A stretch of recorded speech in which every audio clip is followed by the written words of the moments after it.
an extended warranty. I didn't care about my original warranty. Have you seen what I've done to my car? Come on, I'm trying to work here. Now, before I get started, I would just like to say, here at Syndology, we love Fiverr. No problems with Fiverr whatsoever. A lot of very good designs have come from Fiverr, but sometimes it is good to have a little bit of fun. So again, we shall embark on another script from Fiverr, mainly because I guess I'm lazy and writing my own script is just currently not something I'm doing. So here we go. This one is about General Motors in the 70s and early 80s. So let's give this one a go. This one could be fun. Off we are. In 2009, General Motors, the one-time king of motors that had existed for about 100 years at that point, filed for bankruptcy. If a soothsayer had told anyone in the 30s and 40s that this would happen, they would have probably spat in the soothsayer's face and called him a liar. But it did happen, and the problem did not start in 2009. In fact, the problem did not start in that millennium. During the 50s and the 60s, the United States government, at different levels, became really interested in discovering the causes and sources of air pollution. So they sank a lot of money into researching this, and one of the findings that they came up with was that automobiles contributed a significant amount of air pollution. This then led to both the states and federal governments instituting regulations to curb emissions by automobiles and conserve energy. Now, if you're asking why this backstory, here's why. General Motors used to manufacture powerful muscle cars. Cars that were high performing and very fuel intensive. What this meant was that the new regulations on energy conservation and emission curbing shook up the very essence of what General Motors was. So, GM knew that something had to be done if they were going to stay afloat amidst all the regulations. What they decided to do was to make a number of cars that were energy conserving so that they could continue to produce those muscle cars. The muscle cars that guzzled gas was where their money came from. So they decided to produce and sell the energy conserving cars at a loss in order to be able to continue selling the cars that actually made them money. This was a good idea, probably even a great one, in theory. But it didn't work the way that GM thought it would. In fact, it worked way worse than they thought. The problem was that because GM considered these energy-conserving cars nothing more than a way out, those vehicles were not the quality that people had come to expect from General Motors, cars and trucks. Some of them would start out popular, but would, down the line, start exhibiting terrible handling issues that eventually started putting people off. For example, the 1960 Chevy Corvair was really popular when it was first released. This is a little bit iffy if you ask me. But shortly after its release, customers started reporting issues that amounted to the car being unsafe.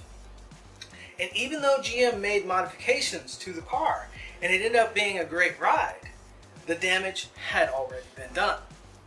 The same issue happened with the 1971 Vega. Now this one I agree with. It started out popular, but started being reported as being of bad quality just a few years later, if even that long.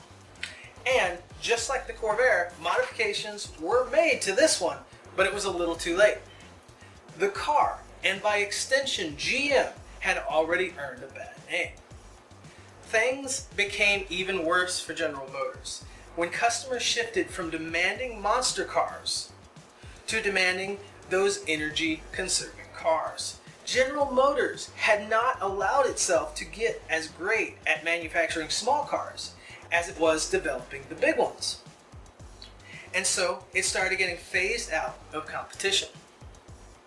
This is the reason that some people attribute GM's downfall to its inability to produce cars that customers wanted.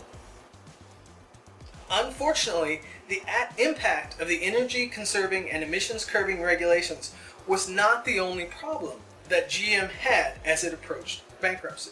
And one of its big problems started out as a laudable and enlightened policy. The policy was that GM continued to provide health care and pension for all of its retired workers, all for as long as they lived. And what's worse, or better, GM would still have to pay these health care and pension benefits even if a plant shut down. So think about it. GM was huge with different plants and branches all over the country, all of them employing hundreds of people. As a result, GM was providing healthcare services for and paying pensions to hundreds and hundreds of people who were no longer working for them, while still having to pay hundreds and hundreds of people who were still working for them. Worse still, GM had to continue to do this even as their sales continued to plummet because of the fall in the quality of the cars. The fall in the quality of the cars they produced and the shift in demand. A lot of money was going out, but not much was coming in. Most companies just cut down on their overhead and operating costs as income reduces. But GM couldn't because a significant portion of their costs was fixed. And of course, as money became tight, it became even more difficult for the company to churn out the cars that customers actually wanted. Finally, as if to put a nail on the coffin, GM had the misfortune of going through these tough times when there was a massive recession. Because of all the issues that the company had to deal with, it was too weak to handle the recession wave that hit the general economy. As a result, it just crumpled farther. So much so that the company had to file bankruptcy in 2009. The good news, though, is that things have started to look up for GM. They might not be where they used to be as in regards to market share, but their quality is definitely back. Cars like the GMC Acadia and the GMC Terrain are evidence that GM has learned their lesson and is now really good at manufacturing cars that are energy conserving. Don't know that those would be the two that I would have chosen, but okay. But GM has not abandoned its roots though. It still has cars like the GMC Sierra 2500 and the GMC Canyon in its lineup. And that's it for the video. Please hit the like button if you found this video useful and subscribe to the channel for more videos like this. I'll see you in the next one. And that is kind of the end of the script. I thought when I requested a video on GM in the 70s and 80s, we would actually focus more on the malaise era big beast, but perhaps I didn't get my point across. That was definitely not exactly the video I was looking to put together, but there we go. GM building bad cars, not producing what people wanted. I think for now that one's a wrap. So, what do you think about the Fiverr script series? Was tonight's episode any good? I know it was definitely not what I expected it to be. Now these scripts, I don't actually go through them all the way before I get in front of the camera. I just kind of skim through them, see that they stayed somewhat on topic. Tonight was definitely different than I expected again.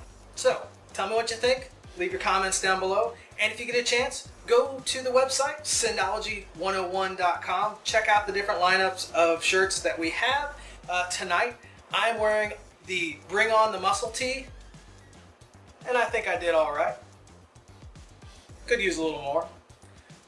But that helps out the channel. The other thing is you can grab a license plate frame like I have back here, or decals or other good stuff off the website. That helps out the channel. And that's going to be it for tonight. So, regret nothing, send everything. I'm James, and I'm out of here.